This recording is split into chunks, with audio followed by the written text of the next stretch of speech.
All right, when your college teammate, who happens to be one of the most prolific U.S. soccer players ever, is in town and says, "Let's get together," we get together. The one and only Alexi Lalas, Big Red. Thanks for joining me on the Holder Hangout. Come on. The Holder Hangout. It's an absolute pleasure and honor. I mean, when I found out that you were going to come down and see me, it warmed the cockles of my red-headed heart. I'm so happy. My sweet Lou, we used to call him back there at Rutgers. Yes, at Rutgers. So did you ever think when we were playing soccer at Rutgers that both of us would be broadcasting, TV broadcasting? I didn't. I mean, we didn't know what the hell we were doing back then, right?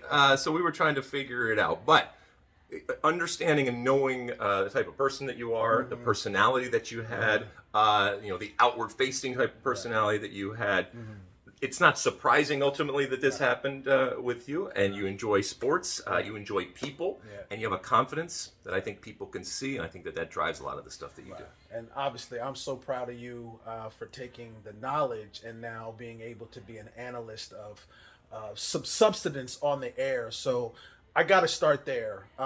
Your thoughts on USA soccer?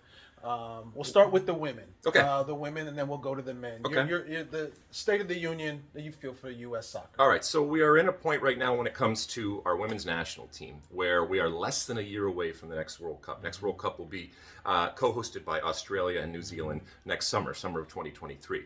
Our U.S. women's national team, which we expect win and continue to win and always win, and that will not change next summer. They are going for 3 World Cups in a row. That has never been done, men or women. So again, an opportunity to create history. But as you know, you get older, times change, people come in, people come out, and the head coach right now, Vlatko Andonovski, is doing some interesting things and adding some very young, talented players, and the whole dynamic of getting rid of some of the older players, shall we say, and creating, still a successful type of team, but evolving and moving on. So that's the biggest challenge right now, is with those changes, are they still going to be able to live up to that incredible past of just success, continual success?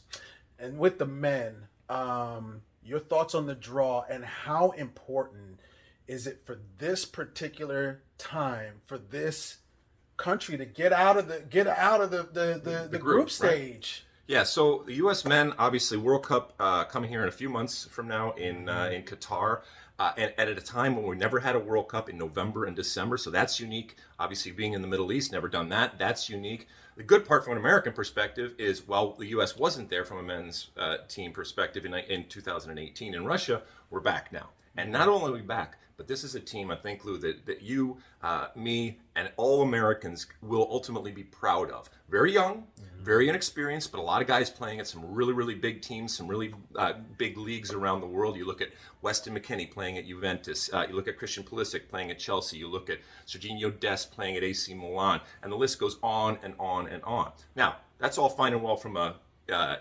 resume standpoint, but the whistle blows and you got to play. And like I said, it's still a young team. So there's also that ramp up to 2026 when the U.S. is going to host the Men's World Cup, and all of these players will kind of be in their prime. It doesn't mean that we go to Qatar and just say whatever happens, happens. All right, group is first game against Wales, second game against England, third game against Iran.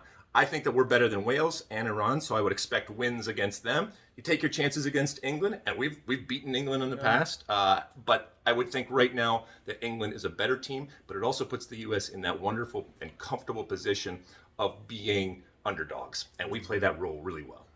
My teammate, dropping knowledge on the U.S. soccer, both men and women. Thanks so much for your time, brother. Thank you, my friend. All right.